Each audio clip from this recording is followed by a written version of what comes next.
It's racing time in Le Mans, and on the pole position it's Norby Kiss again for the 7th time this season. Only in Most he didn't was the pole setter. And now let's see who can put pressure on him. Is it maybe Sascha Lenz, Jochen Hahn? There are a lot of rivals. They want to put a lot of pressure on Norby Kiss. And now have fun with our commentators Jess and Ebi.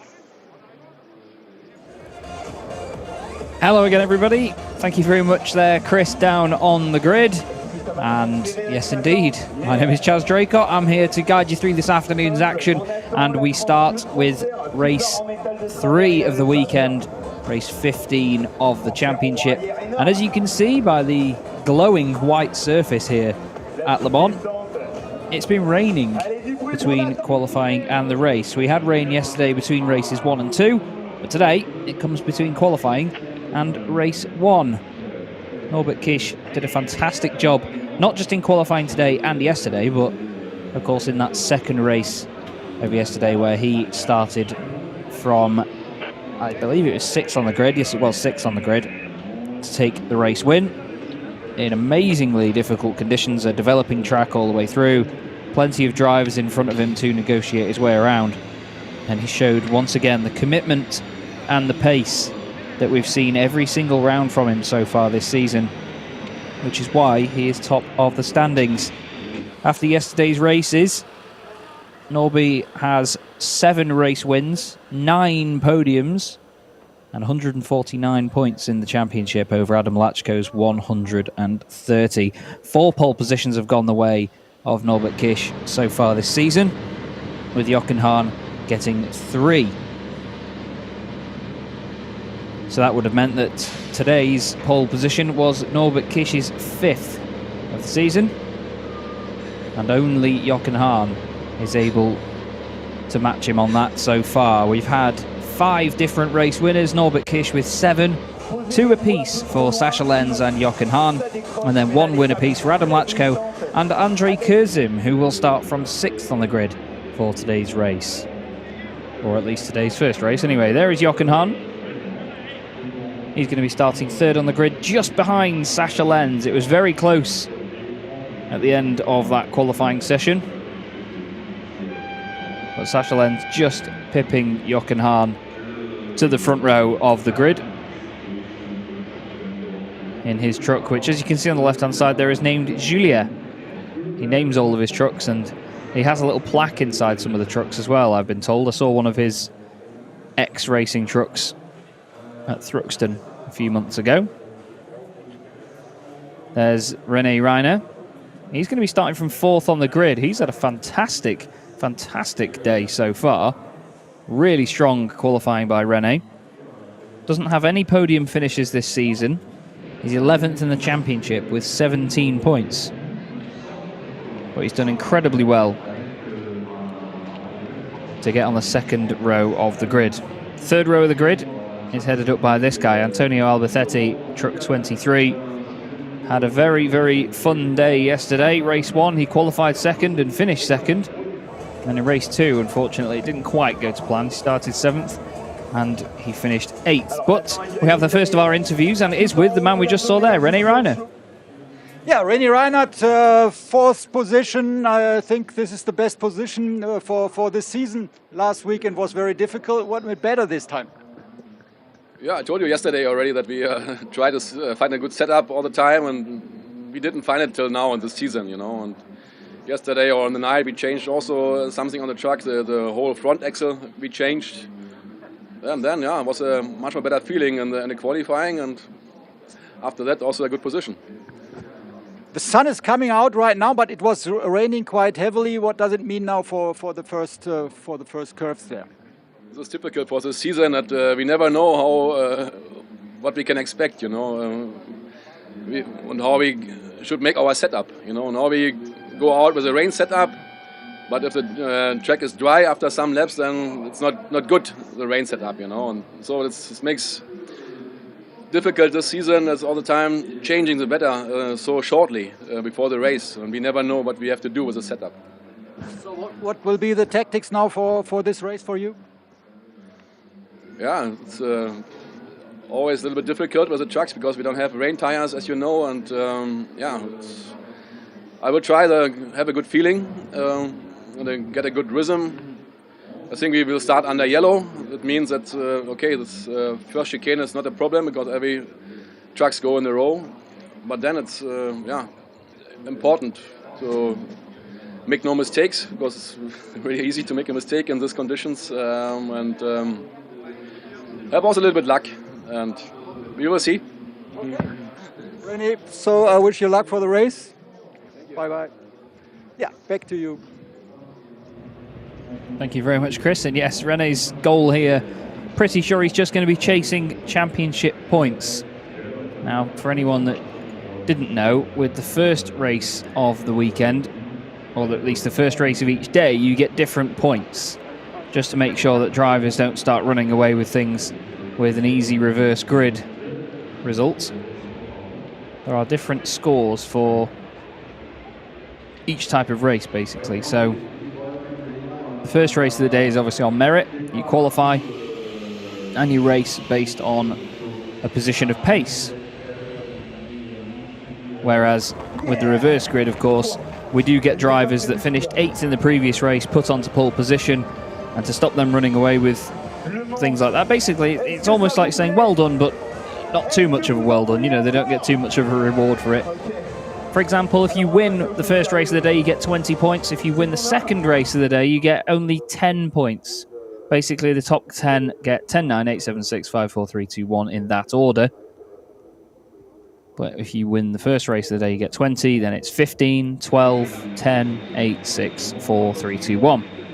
So more points on offer in this first race of the day. These are the ones that really matter and make the difference in the championship. And Chris is down there again with another interview with us with Heinrich Clemens-Hecker, who starts this race, unfortunately, at the back end of the grid. Yeah, end of the grid, but here on his door is for sale after Misano. So we want to ask Clemens, what's about that?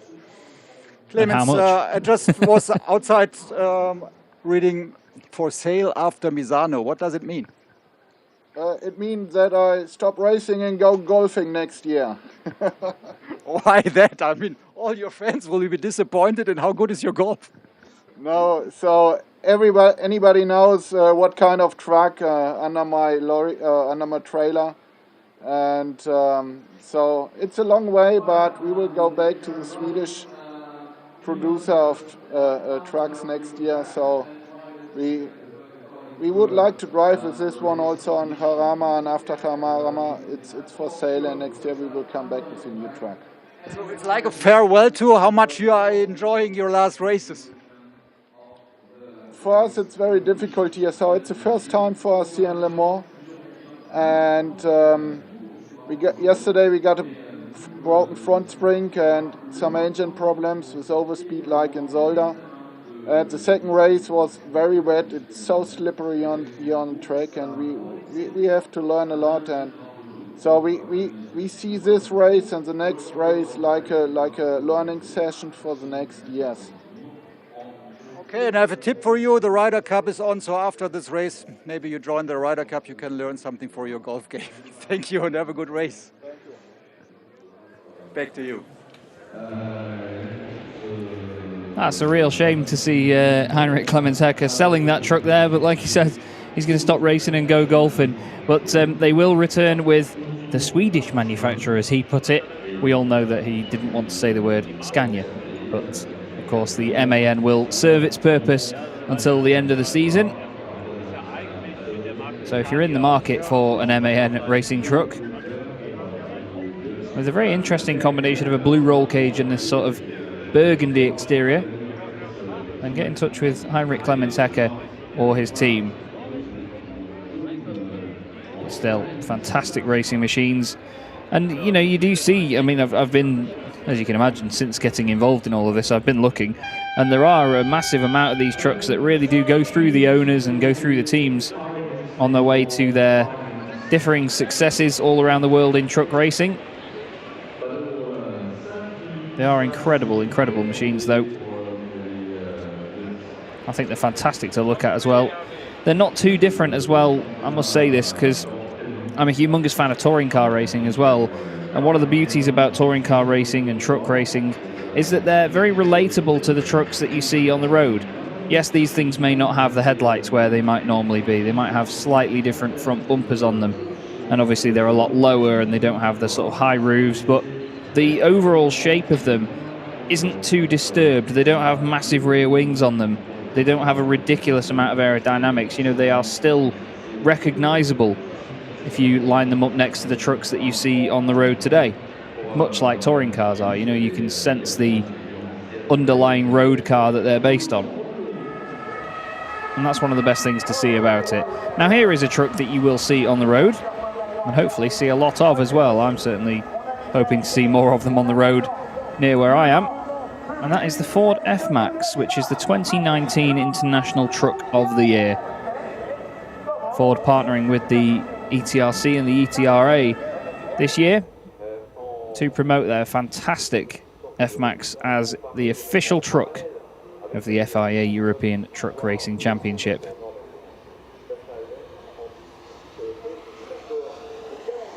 Getting a lap of honour at every race meeting as well, just to inspect the circuit, let us know that everything is all good, and of course to show off the beautiful shape and the fantastic looks of this brilliant machine. Ford F-Max was designed and developed over a 5-year period, and there was over 200 prototype units used, over 15,000 hours of lab testing, and 5 million kilometers of road testing went into designing this very user-friendly truck, and it's a real strong competitor on the market as well. And according to Ford, with its ZF components, it has everything a driver could ask for. They have 12-speed ZF automated transmission. They have eco mode, power mode, which all optimizes and helps fuel consumption. And the high-performance engine is 500 horsepower, 2,500 newton meters of torque, and 400 kilowatts of braking power.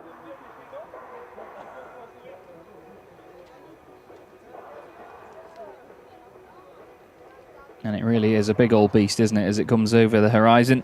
Fantastic in that dark blue as well. Really looks the part, doesn't it?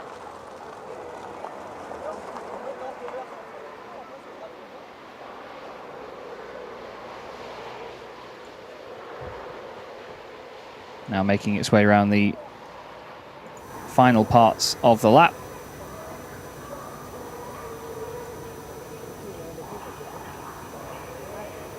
And then the F-Max will dive into the pit lane and will only be a few minutes away from the start of our third race of the weekend. Like I said, the 15th race this season in what was planned to be our 6th race meeting. But after the cancellation of Nürburgring, unfortunately, it is the 5th. 2 more race meetings after this one. We go to Jarama in Spain in the not too distant future, i.e. next weekend. So the teams go straight to Spain from here. Then we have a 2-week break and the championship heads to Misano in Italy. From the 16th and 17th of October, we will be rounding out our season.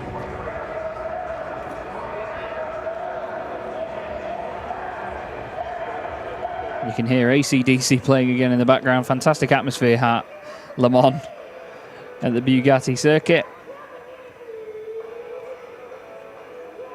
And it certainly does provide a fantastic soundtrack to our green flag lap. So as you heard from the drivers, we may have this green flag lap behind the pace truck, the Iveco S-Way, the Bio LNG ready Iveco S-Way. And then we may have 1, if not 2, yellow flag laps to get the race underway on the yellow flag conditions.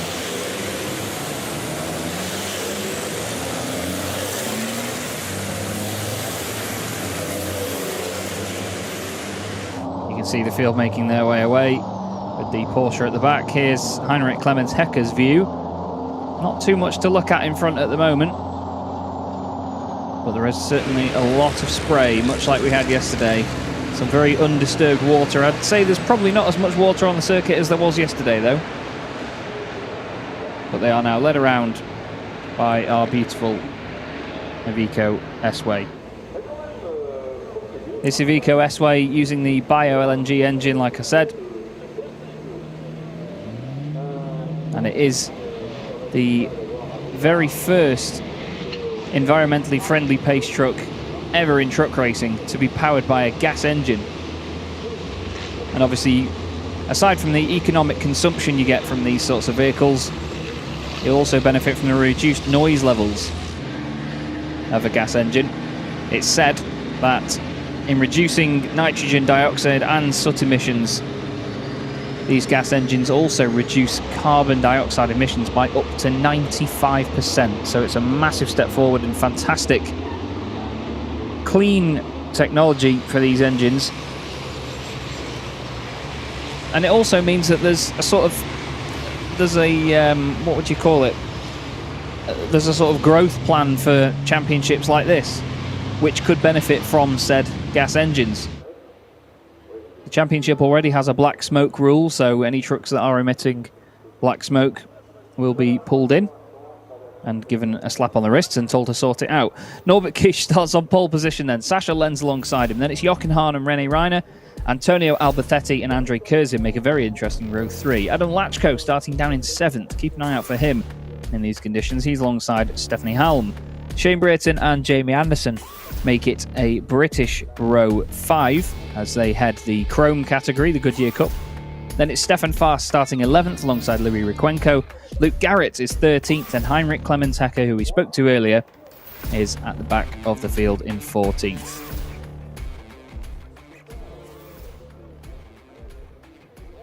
So, Norbert Kish, that bright red 41 truck, usually at the front this season. Like I've told you, 7 wins, 9 podiums. 9 podiums as well for Adam Lachko, but only 1 race victory. Adam's consistency has really kept him in the fight in the championship this season. There's Stefan Faast in the Scania alongside Louis Riquenco. There's only a couple corners more to go, and we may have still a yellow flag lap. Or maybe even 2 like we had yesterday, but I don't see the need for 2 at the moment, due to the conditions not being anywhere near as bad.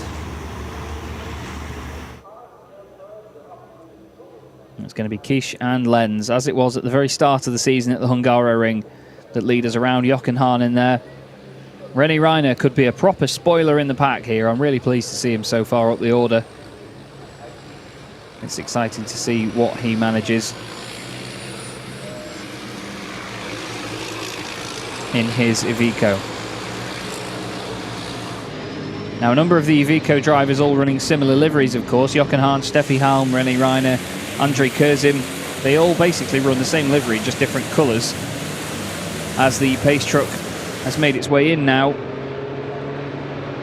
and we're underway for a lap under yellow flags. So everybody will remain in order for this first lap, and then we will go green onto lap 2. They will, of course, increase the pace here just to get a feel for the conditions, but everybody will stay line astern first time round, just for safety purposes. But Kish and Lenz certainly not holding back the pace really at the moment, as it looks like Jochen Hahn goes a little bit deep into the long right-hander there, Virage de la Chapelle. René Reiner could do with sticking right with those guys at the front, so rather than having to defend from Antonio Albertetti, he could try and attack and move forward. Norbert Kish there running really wide through Virage du Musée, but that is his test to see what the grip is like out there. He took the race lead yesterday from Adam Lachko by going way around the outside there, and then giving himself the inside line for this pair of corners down here.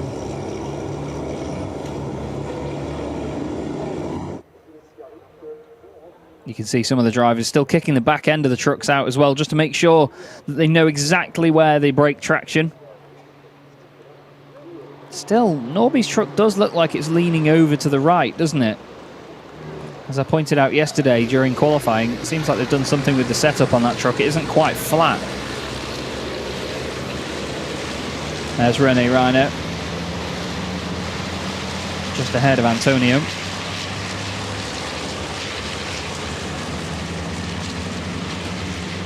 I imagine those two will have quite the battle early on in this race if Antonio's pace from yesterday is anything to go off.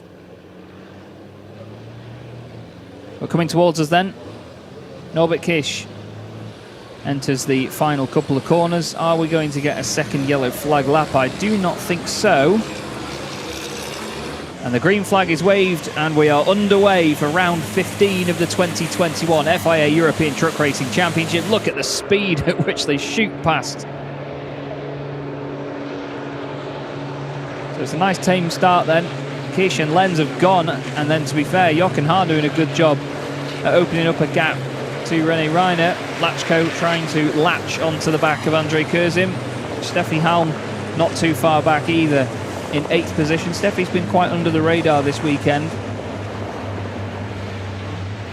We're hoping that she can turn that around. If she does finish 8th, let's not forget she'll be on pole position for race 4 of the weekend. Heinrich Clemens Hecker was certainly making a move down the inside for a second there on Luke Garrett. Now this is Reiner under attack from Antonio Albacete. He's trying to find the grip around the outside. Doesn't quite work for him there. Does he get the run off the corner though? Don't think so. I think Reiner's just covered off the right part. Even when they're changing up into 3rd or even 4th gear out of there, they're still wheel spinning as it snatches the gear. Antonio goes down the inside.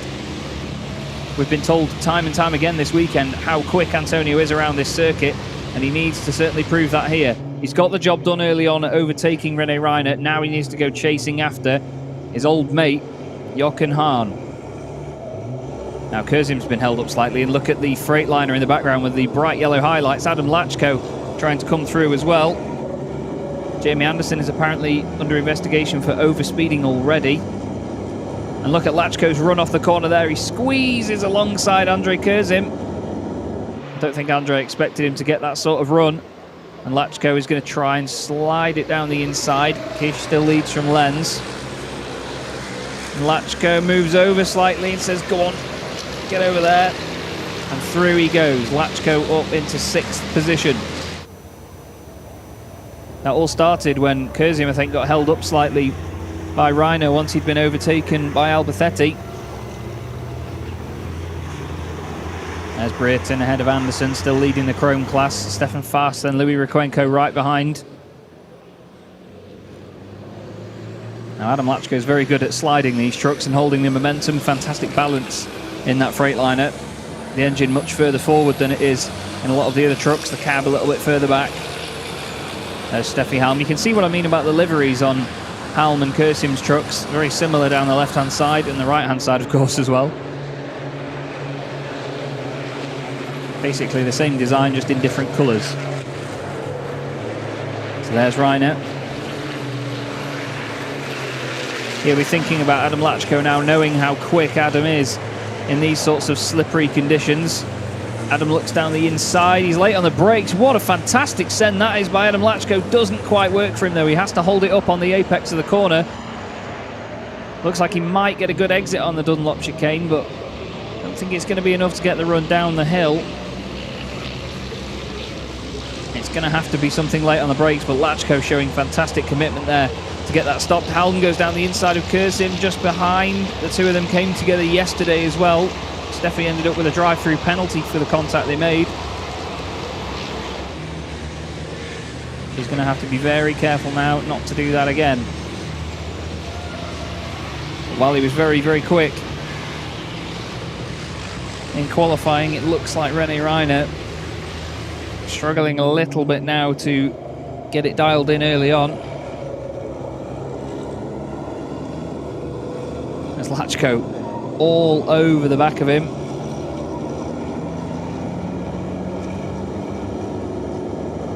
And this 4-truck train now. Not sure if it's right to call it a train. starting to move as one. Now Albacetti's in a bit of no man's land between all of this. We've got the top three breaking away again. Jochen Hahn not looking like he's making any moves on Sascha Lenz yet, but he's certainly closed up.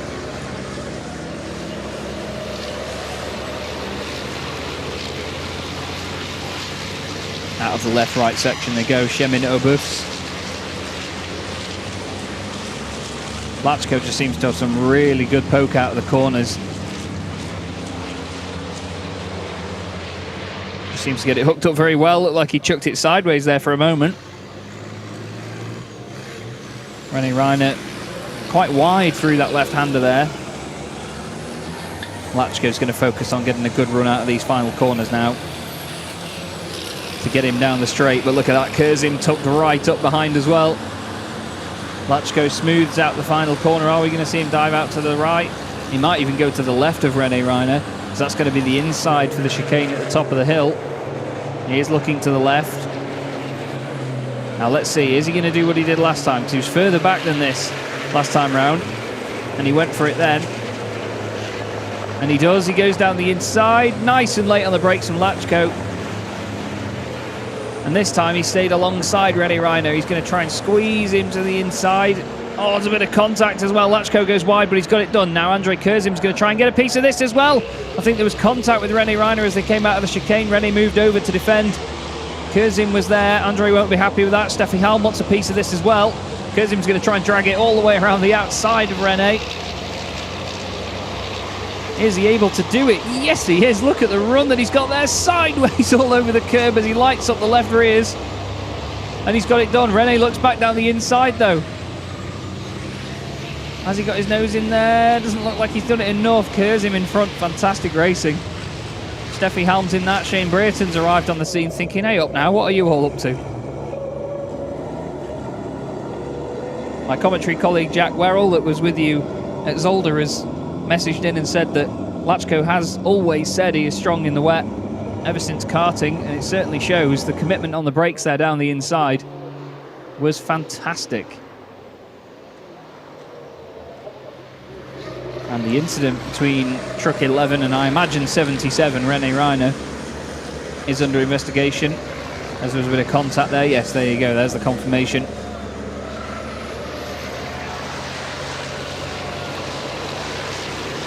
André Kurzim, though, is the man in front. Bit of a wiggle there as he goes through the right-hand side. This is lap 4 out of 11 so far. The counter in the top left is how many laps we have completed. They caught me out once or twice, trust me. Jamie Anderson then leads a real train of trucks. Again, not sure it's right to call it a train, but still, he's got Fast, Requenco and Garrett behind, then Heinrich Clementecker. You can hear just the tyres hopping and skipping along the surface as they scrabble for traction. This is a great fight further down. Steffi Halm looking very racy at the moment. She's currently in 8th position, which would put her on pole position for the reverse grid race. Here's the view from the stands. Look at the noise that these things make. It's fantastic down there.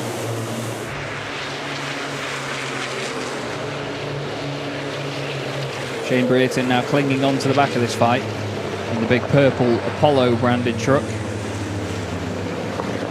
Lachko's gone as well. Lachko has disappeared up the road away from these guys. Some 2 seconds faster than everyone behind him on that lap. Still half a second slower than Albacetti though. And nearly 2 seconds slower than Norbert Kish. So while he has started to move away from all of this, he's not beating the guys in front for pace so far. We'll have to wait and see what progress he can continue to make. Look at Reiner now having to defend a lot from Steffi Halm. And as the track is developing and drying out, they're all looking for different lines to take. They're just trying to discover where the grip is, just testing each little avenue on the circuit. Now, Steffi's in a very tough situation right now. She wants to attack René Reiner, but at the same time, she needs to think about Shane Brayton behind, who will jump on any opportunity to get through. He's currently the championship leader by 5 points from Teo Calve in the Goodyear Cup, and he's going to want to take that to the next level.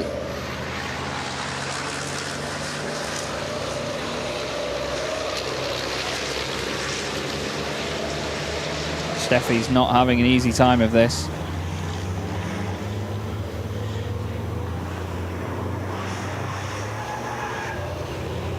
And you can hear them again scrabbling around for grip.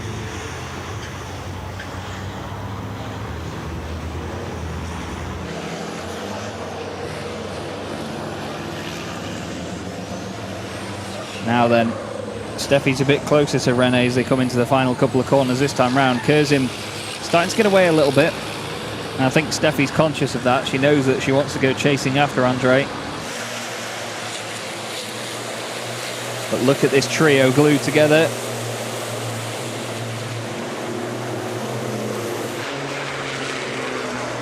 And in the background as well, Jamie Anderson under pressure from Stefan Fass, the 10th and 11th. But out front it's still Kish, who has 1.5 seconds over Sasha Lenz, who has another sort of 1.9 seconds over Jochen Hahn.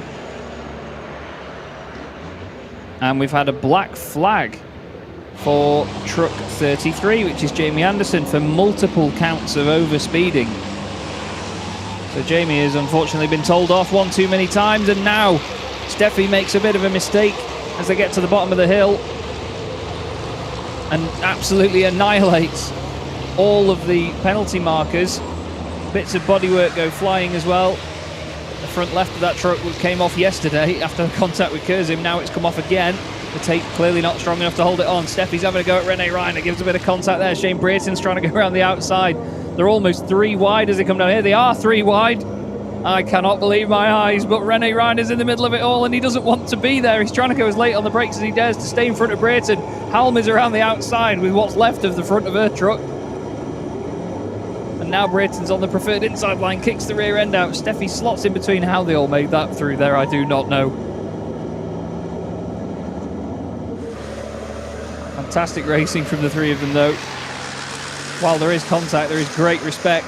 You can see René's bodywork at the front of his truck is actually flapping back a little bit. It's sort of being pushed under the front end of the truck. That's not going to be helping him to keep it that planted to the front end. Obviously the aerodynamics don't work that much on these trucks, but still, if the bodywork is damaged, you want to avoid it. Steffi's on the water on the inside of the circuit, goes down the inside. I think there might have been a little bit of a touch on René. And she's through. Now what about Brayton, who pushes René in the back, says, come on, get on with it. Go after her, sunshine. But Steffi doing an absolutely incredible job, showing she can do this just as well as all the boys. And it is a joy to watch her race. Her and Adam Lachko had an unbelievable battle at the Hungaroring at the start of the season. So here is the moment where she hits not just 1, not just 2, but 3 penalty markers. That'll go down well. Destroys the penalty markers, destroys the bodywork on the truck. But at the end of the day, it seems like it's weight saving. And she's gone. Shane Brayton goes for a move down the inside, clatters into the back of René Reiner. And René's going to give it him back. Oh, he's gone straight across the chicane. Obviously sent in a little bit too hot. I'm not surprised if that has broken something on Shane Brayton's truck. It was a risky move to go for, and I think it's a risk that hasn't paid off for him. He needs to think about the Goodyear Cup here, because you get 20 points for winning a race in that, then 15, 12, 10 and so on. They have their own separate championship standings as well as the overall championship standings.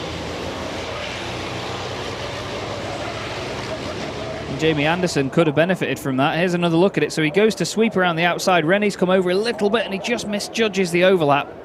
Rips up the left rear corner on René's truck. And then he, in consequence, went straight over the chicane. Now Steffi's gone a little bit hot into there as well,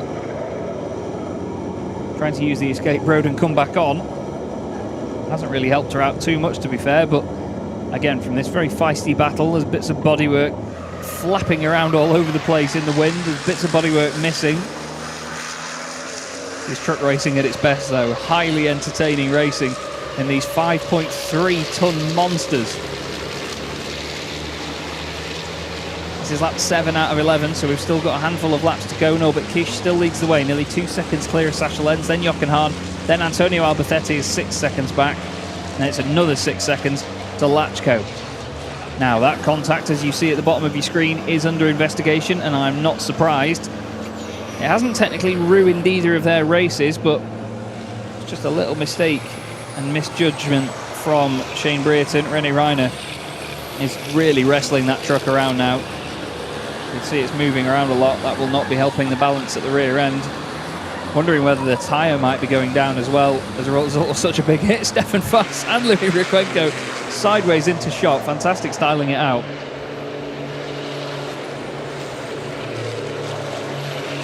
The vehicle control that these drivers have knows absolutely no bounds. And let us remind you as well, as you see there, all of these race trucks are powered by 100% renewable HVO diesel. In one of the championship's many steps towards becoming carbon neutral by 2038 at the latest. That way we can sustain not only a cleaner environment for this racing, but of course an environment for this racing. And we can go truck racing for the foreseeable. Now that Steffi's cleared all the penalty markers out of there, the drivers have to judge it for themselves and still be really careful out of the right-hander.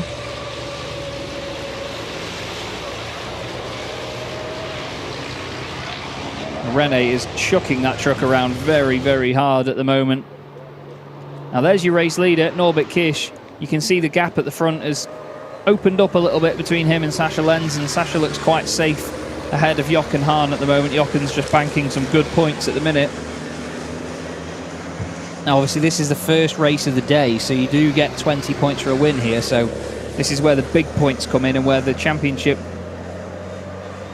deficits and advantages all come into play. You only get 1 point per position over your rivals in the second and fourth races of the weekend. No further action there between these two. Number 17 and 77, that's Brereton and Reiner. They both managed to continue, albeit with a bit of damage, but I think that's the right decision there. It didn't ruin anybody's race. May have just made the trucks look a little bit less pretty, if anything. But as I was saying, this is the race where the points matter, because if you finish first and your championship rival is third, then you've gained 8 points on them in the standings, and there's 19 points between Kish and Lachko at the minute. Lachko currently in 5th position. He's going to get 8 points, and Norbert Kish is going to get 20 if it finishes this way. So he will gain another 12 on him, which will be a massive advantage the way of Norbert Kish. Sasha Lenz will get 15 points. He'll actually go on to 142. So he will be some 27 points off Norbert as well. The thing is, though, they all add up. You could argue that the second races aren't as important points-wise, but it's all about making your way through the field with the reverse grid involved. Now this is shaping up to be a real strong fight in the last couple of laps, isn't it? We're on lap 9 out of 11 at the moment. 8 laps completed, and look at Rene there as he grabs a gear. Back end of that truck really stepping out. Shane Brereton making sure that he's aware that he's there. He's gone a little bit deep into Virage du Musée, but he's tucked it in nicely on the exit. Can he get the run? Doesn't look like he can do it quite yet. It's a very menacing big purple truck chasing you down. Now look, Rene's defending the inside line, turning in early, but Shane is focusing on getting the run out of the corner. He knows that's where he can get him. Look how close to an overlap he was there. So close. Plants his foot on the power, gets a wiggle on the exit. Back end stepping out. I'm wondering what that bodywork flapping around is going to do for Rene Reiner. Wondering if it is going to slow him down in a straight line at all. Can't imagine there's too much in the way of aerodynamic resistance coming from it, but still, it could make the difference. They have these body parts for a reason. They do all help. Big gap back then to Stefan Fass and Louis Riquenco. Jamie Anderson, unfortunately, black flagged, as we said before. So now it's all up to Shane for the Goodyear Cup. He just doesn't need to throw this away with a silly move on Rene. Sure, he'll gain 2 championship points if he finishes ahead of Rene based on what he's going to score at the moment, but in the Goodyear Cup it's going to be big score of 20 points for him.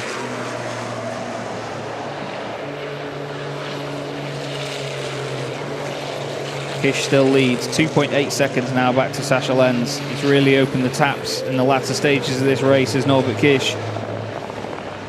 Hahn still in third, nearly 5 seconds off, and then it's a long way back to Antonio Albacete. The top 3 really showing the pace, but just not able to sort of match one another at the moment and battle for the win. It's looking like quite the stable podium slots, I should say. Now, Brereton down the inside of Rene Reiner. He's just been told as well by the stewards he needs to respect the track limits. And that's certainly down the inside, Your Honour. Now Rene's going to have to stick to the inside here. He's going to have to get that stopped really well to defend. Brereton's going to carry the pace around the outside. He saw Norbert Kish do this yesterday. Is he going to make it work? Yes, he is. Fantastic driving there by Shane Brereton. And look at that. Absolutely gone up the road already. He gets a great run. Nice work by the Brit. It's an apex there somewhere, mate. Rene Reiner, he's had to work so hard for this. Qualified 4th. He's unfortunately down to 9th place now. And importantly, that puts Brereton at the front based on the reverse grid. He will go on to pole position for race 2. Reiner will miss out and still start from 9th. The next Chrome driver is Stefan Faas in 10th position. So he will start there with Brereton right at the front in the Goodyear Cup. So that could make a big difference. And it'll certainly make Shane's life easier, as long as he doesn't get caught up in anybody else's nonsense in race 4 of the weekend. So we're on to the final lap now then, and it is Norbert Kish still leading the way. Sascha Lenz in second place, Jochen Hahn in third, Albacete fourth, then Latchko, Kurzim, Steffi Halm, and then this man, Shane Brereton.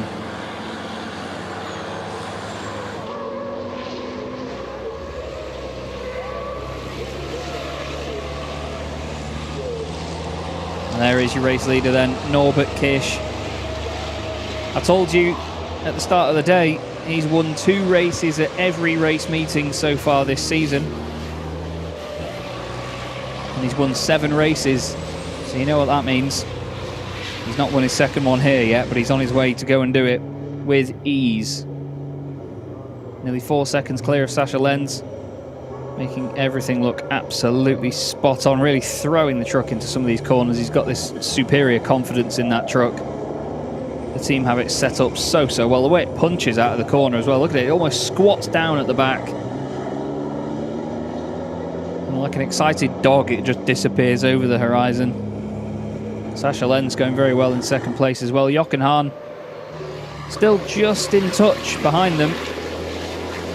But nobody, and I mean nobody, is quite in touch with this guy at the moment. It's going to be his 10th podium of the season in 16 races.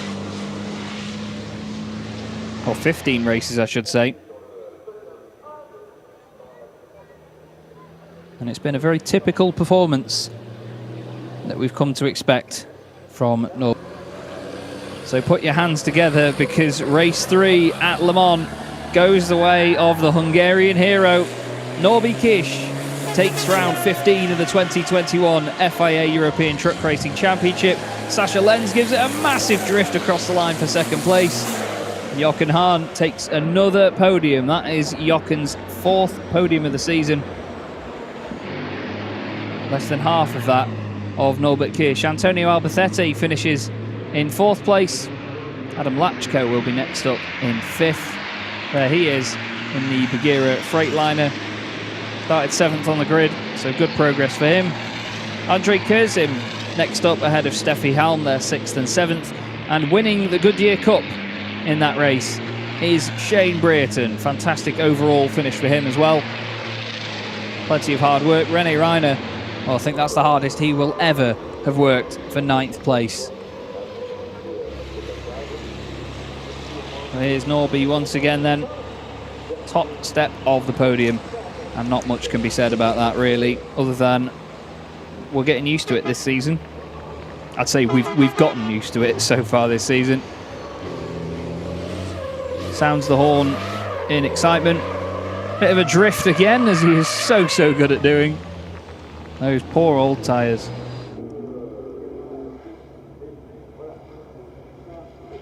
It's going to take something very special to stop Norbert Kish in the championship now. I'm going to tell you that for free. He has been such a dominant force all the way through. And he has a strong advantage over the likes of Adam Lachko, Sasha Lenz, Alberthetti and Jochen Hahn, who are all rather close behind, or well, rather close to one another at least. There's quite the gap now from Kish back. But everyone else sticking nice and close together.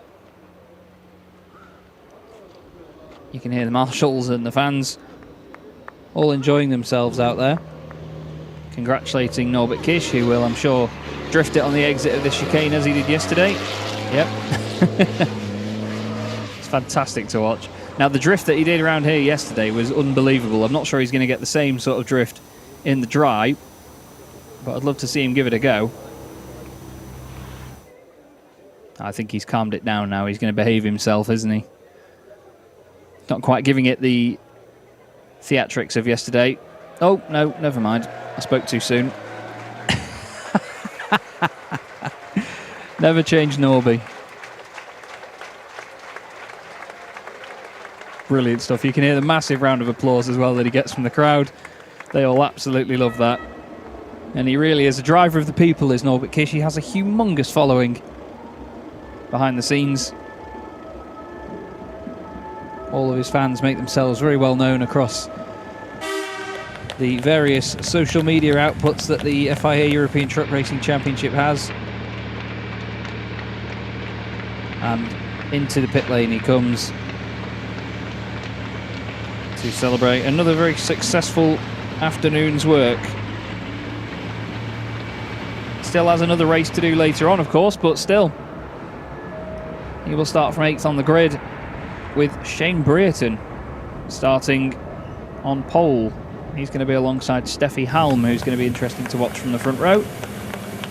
Sasha Lenz, another solid result for him. Plenty of championship points, 15 points coming his way. And Jochen Hahn getting 12 points for his efforts as well. That is the 8th race win of the season for Norbert Kish. 9 races left to go this season. And he's getting closer and closer to making this championship fight easier and easier from his perspective.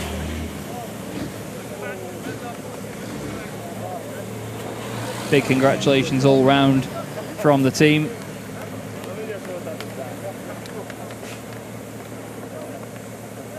And we wait to see, you can see Jochen Hahn in the background there, happy with another podium. That's his 4th podium of the season. He had a very tricky start to the championship. There's the unmistakable fluoro yellow and orange helmet of Sasha Lenz. Good day at the office so far for him. He has 2 race wins this season. That's his 8th podium of the season.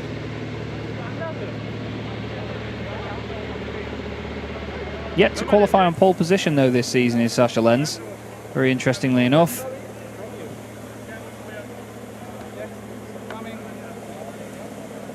And that was some hard work, well done. Jochen Hahn gives him a quick pat on the backside, as Jochen Hahn does. Such a great character. Congratulations all to one another. Ever the joker. If only I could understand German. I really need to learn German. Either way, very entertaining here at Le Mans. It's great to be here as part of this event.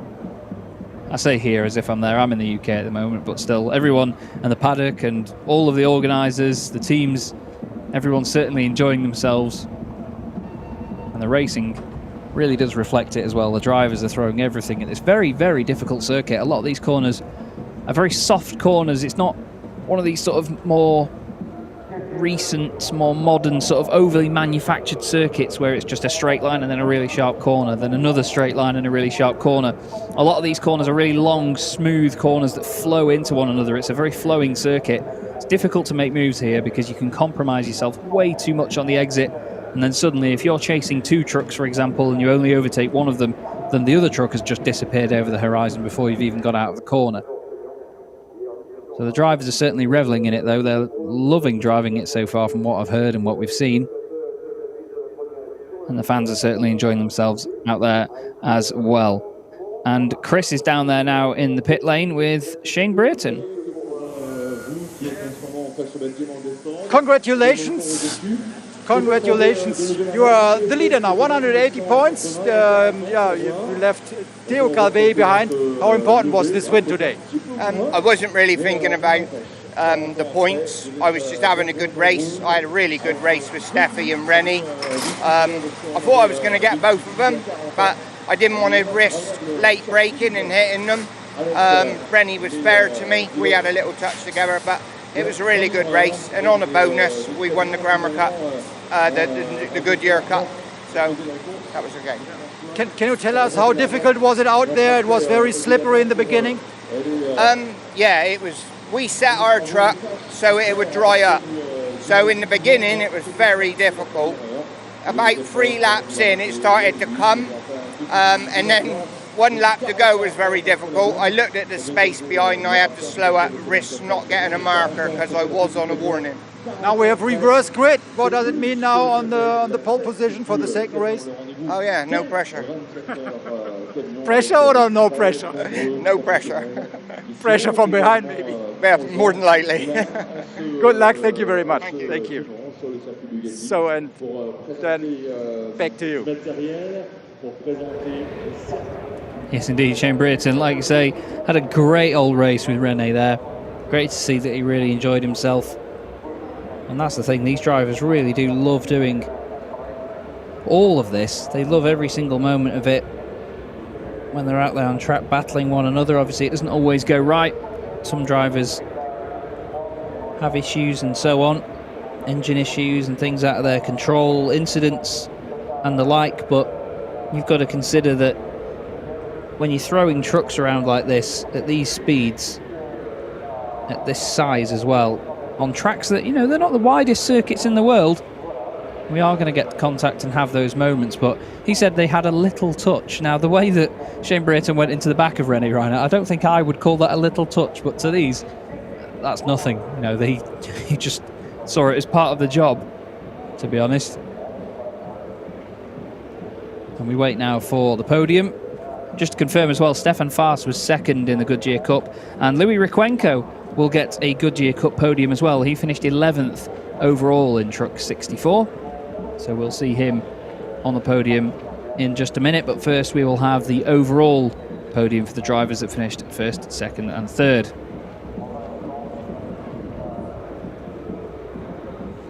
The first of which was a man that doesn't really take any introduction when it comes to truck racing podiums, and Jochen Hahn in the number 1 machine will take to the very right of shot there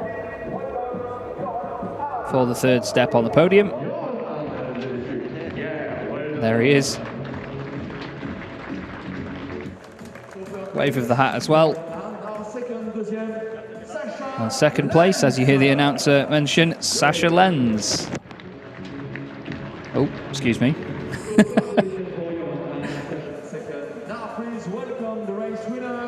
And for the 8th time this season, his 10th podium and his 8th race win, Norbert Kisch. 4 times the amount of wins of any other driver this season. Amazing.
And there you go, the Hungarian national anthem.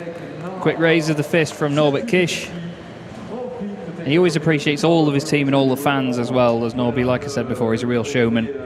Certainly knows what people want to see. And there is the gorgeous trophies that they get here at the Le Mans Bugatti circuit. A great outline of the track.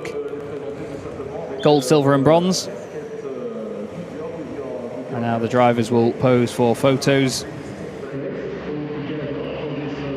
And the changing of the caps as well, which you'll see in just a second.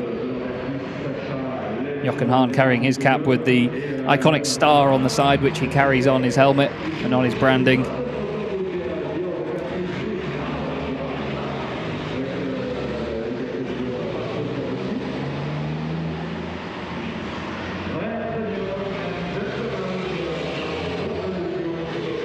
And three very, very happy drivers can go back to their teams after a little spray of the champagne. Now, they won't be soaking each other this time round, but if any of them end up on the podium after the last race later on, we will certainly see some of that. No laundry bills for these guys yet. Sasha Lenz soaks our camera guy. And some more hard work completed by our great, great drivers. So we wait for a moment or so, and then we will get the Goodyear Cup podium for drivers in the Chrome category. Basically, these are drivers that haven't been a champion of the last 10 years, haven't finished in the top 8 overall in the previous season, and haven't qualified higher than 6th in any Superpole sessions of the last season. Anyone that does any of those completes any of those sorts of challenges, if you will, or is a platinum rated FIA categorized driver, then they will go up into the Titan category and not be eligible for the Goodyear Cup. Known, of course, previously, as you heard Shane Brereton mention it, as the Grammar Cup or the Promoters Cup. And Louis Requenco will take his podium. He'll be really pleased with that. He needs to make sure he gets the right side of the podium. Takes a good stroll across all of it at least. Stefan Faas takes second place after starting on pole in the second race yesterday. He had a very, very tough time, but he's going to be starting 10th for race 2. And then Shane Brereton takes the top step of the podium once again in the Goodyear Cup, extending his championship lead by a long, long margin.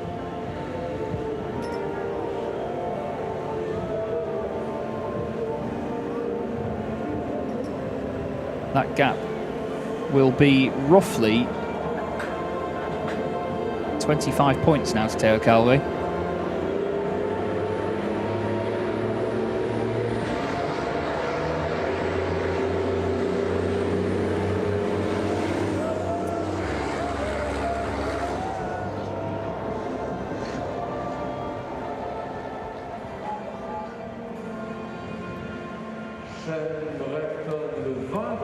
I apologise for speaking over the national anthem for a second there.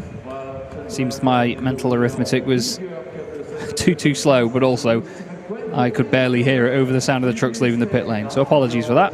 But Shane Brereton takes the top step with Stefan Faas and Louis Requenco, his first Goodyear Cup podium.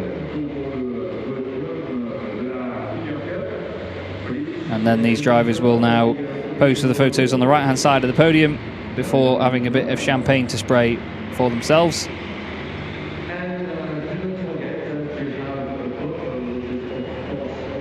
And yes, indeed, do not forget that you have a bottle of champagne. Fantastic moment for any racing driver to be able to spray the champagne. It really is an iconic moment in motorsport, is it not? And Requenco will be over the moon. Hopefully the first of many podiums for the Spaniard. After turning his hand to truck racing in 2018, he certainly made a very, very good start of it this time round in only his second meeting in the championship. As you can see, the French Truck Racing Championship lining up for their next race. But first, we'll have a look through the results of ours. Norbert Kish takes the win, 6 seconds clear of Sasha Lenz. Jochen Hahn finishes third again, with Antonio Albacete in fourth. Adam Lachko, Truck 55 P5. Andre Kurzim is sixth ahead of Steffi Halm. She'll start second on the grid alongside Shane Brereton, who finished eighth. for the next race. René Reiner started way up in 4th place for that race and unfortunately fell down to 9th. Stefan Faas rounds out your top 10. 2nd in the Goodyear Cup, as we saw. Louis Requenco 3rd in the Goodyear Cup, 11th overall. Luke Garrett was 12th. Heinrich Clemens Hecker finished 13th, just over a minute down. And Jamie Anderson, unfortunately, was black flagged early on. But we head now down to Chris, who has a good few people to speak to, I imagine, after a fantastic first race of the day.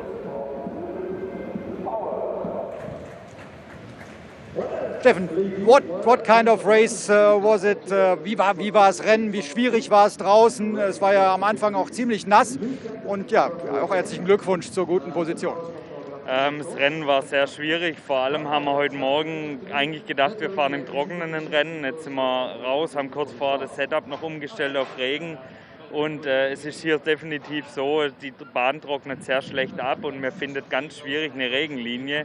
Der Gummiabrieb, wo einfach auf dem Asphalt ist, der ist so rutschig und wenn man da mit dem Truck draufkommt, da rutschen alle 4 Räder oder alle 6 Räder einfach weg. Ja? Und man versucht halt trotzdem den schnellsten Kurvenspeed zu haben, ja? Um einfach schnell durch die Kurve zu kommen. Und genau, auch beim Rausbeschleunigen ist dann so, dass die Hinterräder durchdrehen und man kommt nicht voran. Ja. Also ist sehr, sehr schwierig. Yeah, he just explained how difficult it is to find the right setup in these conditions. It's very slippery, but you succeed. Also ihr habt die richtige Einstellung auch gefunden. Wie ist die Konstellation jetzt im Goodyear Cup? Wie ist das einzuschätzen? How's the constellation in the Goodyear Cup? Die Konstellation ist so, dass wir immer weiter Punkte sammeln und hoffen, dass wir da noch ein bisschen wieder nach vorne kommen. Und ja, schauen wir mal. Ich habe jetzt die aktuellen Stände nicht im Kopf. Alles klar. Dann viel Glück fürs nächste Rennen. Good luck for the next race. And back to you. Thank you.